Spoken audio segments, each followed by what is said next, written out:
Are you planning to travel to Qatar from a GCC country? Here's everything you need to know. If you are a citizen of a GCC country, you do not need a visa to enter Qatar.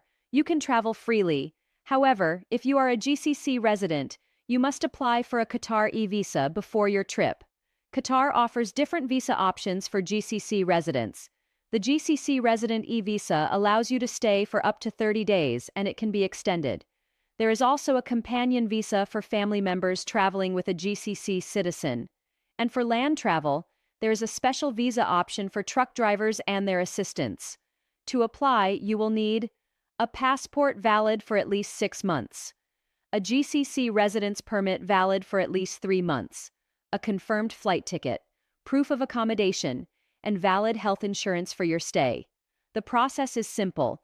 Fill out the online application form, upload your documents, pay the visa fee, and receive your e-visa by email. Print it and present it when you arrive in Qatar. That's how easy it is for GCC residents to visit Qatar.